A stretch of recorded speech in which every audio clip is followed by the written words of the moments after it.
Good evening, everyone. Phil here, and welcome to the Daily Wrap for what was Monday, the 8th of May, 2023. A great full day of streaming today after only having a half day of streaming yesterday.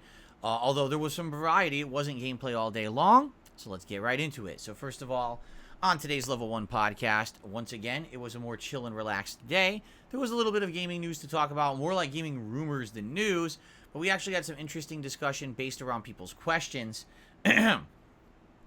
Amidst talking about the state of gaming and how right now things are kind of slow for games, quite frankly, and it's been a pretty slow year when it's come to great games. We had some good back and forth and some good discussion, so check out the podcast if you'd like the skinny on that. And then the first stream of gameplay today was more Elden Ring Glintstone Sorcery Run. We did a good variety of stuff today. I did, once again, try an effort to beat the God Serpent, although I did not respec. Instead, I was using some other various attempts, like, for example, using the Rock Sling spell rather than just the Spear. Got closer, but I was like, I could easily just go respec to All Vigor and beat this, one shot with the Spear, but I don't feel like doing it right now. And so we moved on to other stuff. And the first thing people wanted to see me do was actually head back to Caelid and do some of the harder stuff there, including the optional Caelid Tower, where you go to charge Radahn's rune after you've beaten him. And if you remember, that tower is actually a tower that you go down, and once you go all the way down this tower, you fight the Godskin Apostle at the bottom, and he's a very tough boss.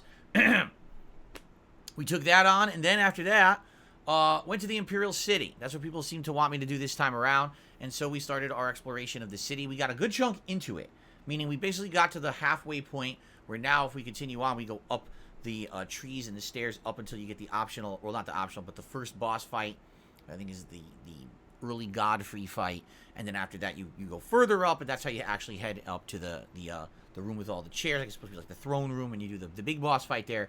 So we're at that halfway-ish point. I went off the beaten path there a little bit, and I started exploring the side areas. My goal is next time to unlock the underground dungeon. If you remember, if you go further into that dungeon, which is a big labyrinthian tubes and sewers, you end up fighting the first version of Mohg, the Blood Prince. So I'm excited to do that. But we didn't go there yet. Instead, we went to the Round Table Hold, although I don't even understand in the lore of Elden Ring if the Round Table Hold in the Imperial City is the real one, and the one you go to for your hub is the fake one, or vice versa. It's very confusing. But anyway, great progress today was made, and I put a ton of levels into Vigor this time because, man, my health has been so low. Finally having some health so I don't instantly die to everything has been helpful. So, good progress, all right? Then, tonight on the late stream, we did something completely different.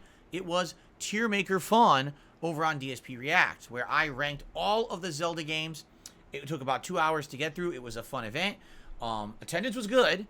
Support with super chats was good, but everything else was pretty much non-existent. We had like almost no tips and zero memberships.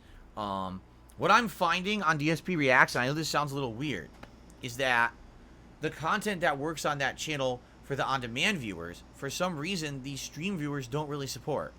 For example, the long-form react we did of Internet Historian didn't even do as well as like a normal day of double streaming on DSPGaming.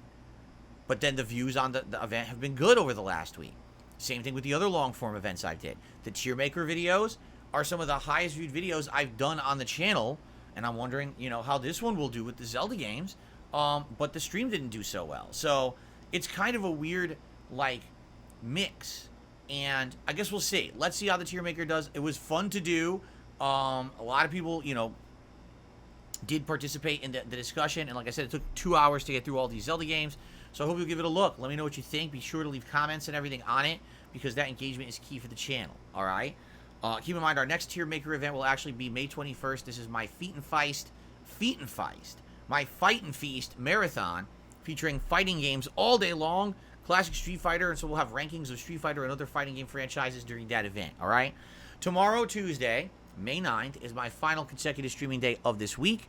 It's going to be a double gameplay day. So first we'll have a chill Level 1 podcast, then it will be the continuation of Star Wars Jedi Survivor, both on DSP Gaming, and the good news is we are done with the optional content crap in Jedi Survivor. We are moving forward into the story. I'm planning on finishing Kobo tomorrow, and hopefully leaving the planet and heading out to whatever the next part of the game is. That should be fun to see. And then tomorrow night, on the late stream, it will be the Elder Scrolls 4 Oblivion, Shivering Isles DLC continuing, and always a great time with the interaction there. So, full day of gameplay streaming tomorrow. I hope that you will join me for that if you can. Thank you to everyone who actually did